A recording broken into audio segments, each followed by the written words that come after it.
Athletes out there with a couple of them, of course, as pacemakers. Lewandowski in the field too, the former European champion at 800 meters. There is Asbel Kiprop, third fastest man in history, twice world champion in 2013 and reigning world champion, retained his title in Beijing 2 summers ago. In fact, 3 times world champion. He won in 2011 as well.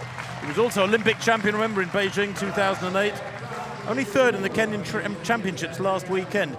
Al-Sadiq Miku, now he's the world #1. What a talent the Bahrainians have got there. 3:31 he ran last Sunday to win in Hengelo. CHERUIYOT, that's Timothy CHERUIYOT, 7th at the last World Championships, 3rd in the Eugene Mile a month or so back in 3:49. He won those Kenyan Championships last weekend in Nairobi. Tactical race, the winning time only 3:41. Ingebrigtsen, one of the Ingebrigtsens goes in this one. Young Jakob, who ran a 3:56 miles, win the under 20 mile race in Oslo last Thursday evening, and he's just 16 years old. Is Ingebrigtsen, quite astonishing. Dave Torrance is in there as well for Peru, the former American, 3:37 this year. Wote, a 3:29 man at his best for Ethiopia. It's a good field in this men's 1500 meters. They head off down the back straight. And as is his wont, so often, Kiprop in the orange was about the slowest away. He moves up round the outside now. Miku, it'll be fascinating to see him go here, Steve. He's only a 1:46 800 meter man against the speed of Kiprop, who's a 1:43.1 800 meter performer. But the world #1 slots into 4th place as we look at them now, behind Agida, who's in 3rd. Actually leads the field behind the 2 pacemakers, Rotic and Kiptu. But it looks on the quickish side. The meeting record, incidentally, 3:29 by El Garouj 20 years ago.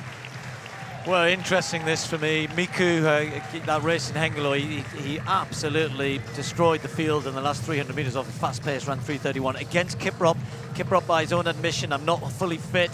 I started my season late. He said he needs to lose weight. I think he meant he needed a haircut or something. The only way he lose weight.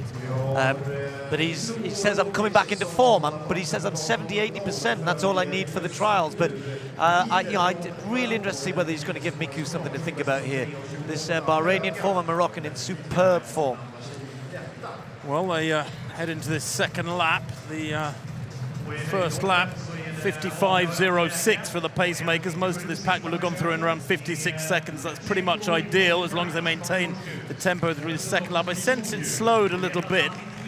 Gregson right at the back of that group of about 11 athletes, and young Ingebrigtsen, Jakob Ingebrigtsen, unfortunately top left of picture, totally isolated and out of it at the moment. Very tough call for a youngster like that to be thrown into the deep end in a race of this nature, but they go through with 2 laps to run. The pacemakers, Rotic and Kiptu, lead them round. Still in 3rd place is Agida with Miku, that world #1, the mystery man for this year. I'd hardly heard of him prior to this year, in 4th place. Rotic doing a good job, and Steve, interesting to see now in this middle section of the race what Kiprop will do. Will he move up towards the 2 big names, Miku and Agida? Yeah, actually, Agida and Miku were having a jog around this morning together, and I said it may well be that Agida is helping Miku here. Agida not in great form himself, but as the pacemakers start to falter, you kind of want somebody out there, or Agida's just found himself leading. I think you're right, Tim.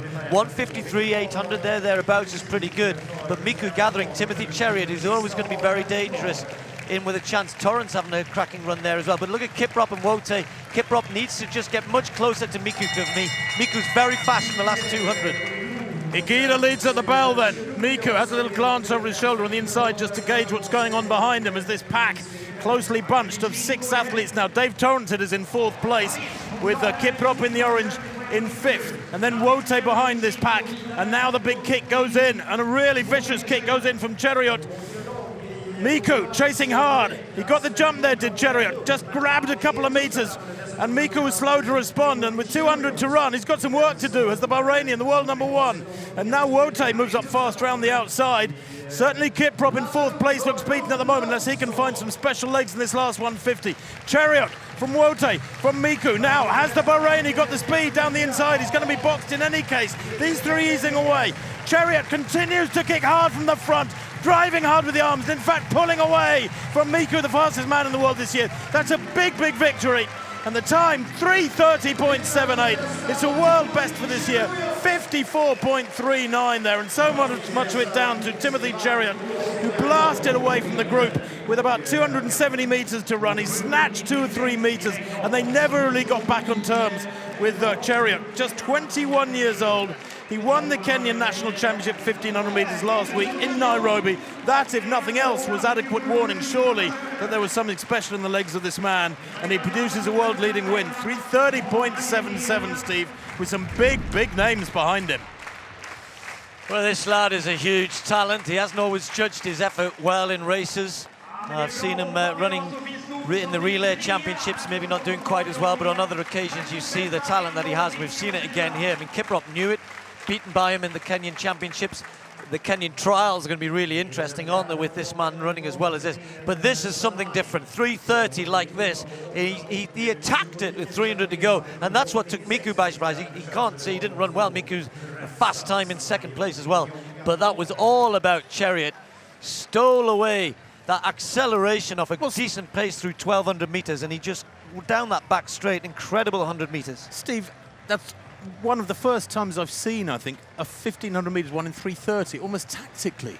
I mean, that was almost tactical. That surge down the back straight was so extreme. You would understand it if it was a 3:35, 3:36 race, but 3:30, and a big, big kick wins it from 300 out for Timothy Cheruiyot. Miku in second place. Wote, good run, season's best from the Ethiopian in third. And Kiprop making progress, finishing in fourth place.